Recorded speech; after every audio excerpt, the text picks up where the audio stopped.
నమస్తే, welcome to Andhraprabha. నేను శిశిర.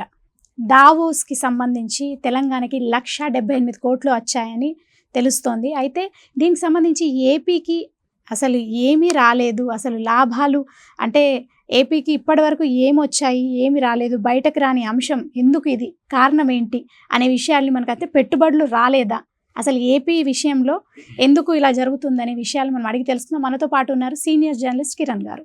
నమస్తే అండి. నమస్తే మా. అసలు ఇప్పుడు జరుగుతున్న విషయం దావోస్కి సంబంధించి అది తెలంగాణకి 1,78 కోట్లు వచ్చాయని అంటున్నారు. మరి ఏపీకి ఎందుకు రాలేదు, అసలు కారణం ఏంటి అంటారు? పెట్టుబడులు రాలేదా వాళ్ళకి? ఇది టూ ఇయర్లీ అట్లా డిసైడ్ చేయడం. ఎందుకంటే తెలంగాణకు కూడా అన్ని కంపెనీలని పరుగులు ఏం పెట్టిలా.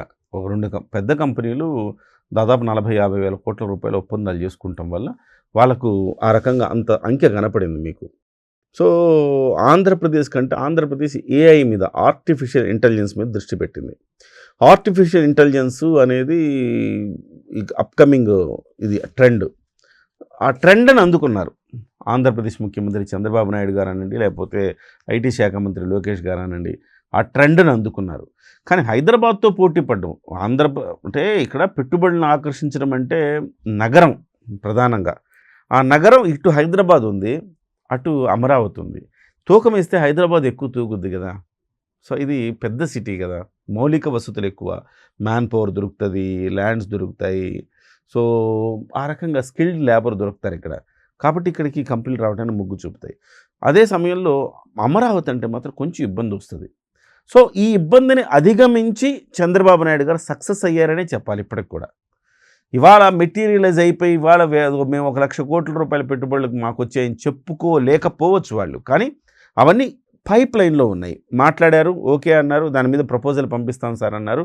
రేపో మాపో ఆ పైప్ లైన్లో ఉండేవన్నీ కూడా బయటకు వస్తాయని నేను అనుకుంటున్నాను. ఫస్ట్ ఆఫ్ ఆల్ అసలు రెండో అంశము, దావోస్లో ఈ రకంగా వెళ్ళొచ్చు, దావోస్లో పెట్టుబడులు పెట్టడానికి చాలామంది వస్తారు, వాళ్ళతో మనం మీట్ అవ్వచ్చు, మన అవసరాలు చెప్పొచ్చు, వాళ్ళు పెట్టుబడులు పెడతారని ఈ కాన్సెప్ట్ అసలు తీసుకొచ్చింది భారతదేశంలో చంద్రబాబు నాయుడు గారే. ఆయనే ఆది గురువు ఆయన ఈ అంశానికి సంబంధించి. సో చంద్రబాబు నాయుడు గారు ఒక్కళ్ళే కాదు, ఈసారి నారా లోకేష్ గారు కూడా ఆయన వెంట వెళ్ళారు.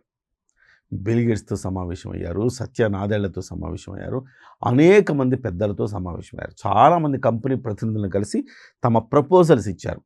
అమరావతిలో ఇంటర్నేషనల్ ఎయిర్పోర్ట్కి కూడా ప్రపోజల్ ఇచ్చారు నారా లోకేష్ గారు. సో ఇవన్నీ కూడా ఆలోచన దశలో ఉన్నాయి. ఖచ్చితంగా వాళ్ళకు కూడా ఈ ట్రాన్స్పోర్ట్ అనేది ముఖ్యమమ్మా. ఎక్కడైనా ట్రాన్స్పోర్ట్ అనేది ముఖ్యం కాబట్టి అవి చూస్తారు వాళ్ళు. మాకు ట్రాన్స్పోర్ట్ ఉందా, ఫ్లైట్లోంచి దిగగానే సైట్లోకి వెళ్ళాలి, అలాంటి అవకాశం ఉందా అని చూస్తారు. అలాంటి అవకాశం ఇమ్మీడియట్గా లేకపోవచ్చేమో, కానీ బట్ మనకి బెంగళూరులో ఇంటర్నేషనల్ ఎయిర్పోర్ట్ ఉంది, అక్కడి నుంచి అనంతపురం రావడం చాలా ఈజీ. సో అందుకే అక్కడ కియా పరిశ్రమ వచ్చింది. ఇప్పుడు కూడా పరిశ్రమలు చాలా వరకు అక్కడ రాబోతున్నాయి. గ్రీన్కో పరిశ్రమ కూడా ఉంది అక్కడ. అదే సమయంలో ఇటువైపు అంటే అక్కడంతా కూడా పరిశ్రమలు వచ్చే అవకాశం కనపడుతుంది. At the same time Srikakulam, విజయనగరంలో ఫార్మా ఇండస్ట్రీకి ద బెస్ట్ అని చెప్తున్నారు. సో ఆ ఏరియాలో ఫార్మా ఇండస్ట్రీ ఏర్పడే అవకాశం ఉంది. ఇక మ్యానుఫ్యాక్చరింగ్ యూనిట్లన్నీ కూడా అనంతపురం ఏరియాలో అవకాశం ఉంది. ఇవన్నీ కూడా వాళ్ళకి ఎక్స్ప్లెయిన్ చేశారు. ఎక్స్ప్లెయిన్ చేసి మీరు వస్తే మేమేం ఏ రకంగా హెల్ప్ చేస్తామని చెప్పి కూడా వాళ్ళు చెప్పడం జరిగింది. అయితే ఖచ్చితంగా చంద్రబాబు నాయుడు గారిని మనం తక్కువ అంచనా వేయొద్దు. ఈరోజు కాకపోతే రేపు అవి మెటీరియలైజ్ అవుతాయి. కాకపోతే ఎక్కడైనా కానీ 1,00,000 కోట్ల పెట్టుబడులను చెప్పుకోవటం ఒకటి, ఫేజ్ 1 అది. ఫేజ్ 2 ఏంటి, వాటిని ఇంప్లిమెంటేషన్లోకి తేవటం. కానీ గత కొన్ని సంవత్సరాలుగా చూస్తుంటే ప్రభుత్వం ఏదైనా కానీ, అది తెలంగాణ ప్రభుత్వంలో బీఆర్ఎస్ ప్రభుత్వం, ఇప్పుడు కాంగ్రెస్ ప్రభుత్వం, అంతకుముందు వైసీపీ ప్రభుత్వం అటువైపు, లేదా టీడీపీ ప్రభుత్వం, ప్రతి సందర్భంలో సదస్సులు పెట్టడం, 1,00,000 కోట్లు వచ్చినాయి, 2,00,000 కోట్లు వచ్చినాయి, 3,00,000 కోట్లు ప్రకటించుకోవటం, ఆ తర్వాత అది గ్రౌండ్ లెవెల్లో లాంచ్ కాకపోవటం చేస్తూ ఉన్నాం. ఈసారి అలా కాకుండా గ్రౌండ్ లెవెల్లో లాంచ్ చేయాలా, ఇటు రేవంత్ రెడ్డి గారు కానీ అటు నారా చంద్రబాబు నాయుడు గారిని చేయాలి. ఆ గ్రౌండ్ లెవెల్లో లాంచ్ కాకపోతే మీకు ఎన్ని లక్షల కోట్ల పెట్టుబడులు వచ్చినా ఉపయోగం లేదు అని చెప్పాలి. సో ఆ రకంగా ఈసారి నారా చంద్రబాబు నాయుడు గారు చాలా కన్స్ట్రక్టివ్గా వ్యవహరిస్తున్నారు. గారడీ చేసి అంకెలు చెప్పడం కాకుండా కన్స్ట్రక్టివ్గా ఇదిగో ఈ కంపెనీలు వచ్చే అవకాశం ఉందని చెప్పారు. ఆయా కంపెనీలతోటి మనకు ఒప్పందం లెటర్ ఎప్పుడైతే వస్తుందో అప్పుడు దీన్ని ఇమ్మీడియట్గా రివీల్ చేసే అవకాశం ఉంది.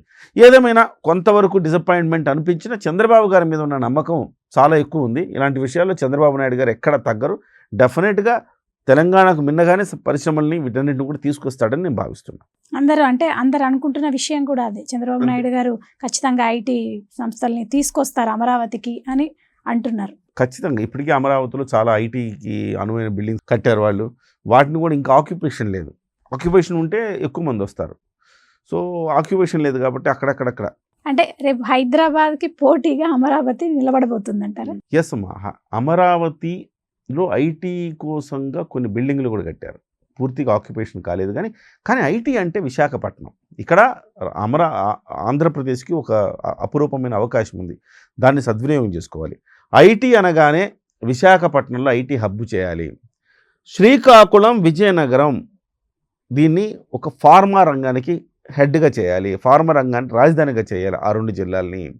ఇక ఐటీ అంతా కూడా ఈ విశాఖపట్నంలో కేంద్రీకరించాలి. పోతే ఇక్కడ అనంతపురం ఆ ఏరియాలో పరిశ్రమలకి ఆ భూములు ఎలాగో కల్టివేషన్ ఎక్కువ అవ్వవు కాబట్టి ఆ భూములన్నీ కూడా అక్కడ ఇవ్వగలిగితే, అక్కడ పరిశ్రమలు రాగలిగితే అక్కడ కూడా అభివృద్ధి జరుగుతుంది. మళ్ళీ దొనకొండ అని ఉంది ప్రకాశం జిల్లా దగ్గర. ఆ దొనకొండలో కూడా పరిశ్రమలు పెట్టించగలిగితే మొత్తం సర్వతోముఖాభివృద్ధి. చాలాసార్లు అనుకుంటున్నాం కదా చంద్రబాబు నాయుడు కాన్సన్ట్రేట్ అంతా కూడా హైదరాబాద్ మీద చేశారు, అందుకే మిగతా చోట్ల మాకు డెవలప్ అవ్వలేదు అనుకుంటున్నారు కదా.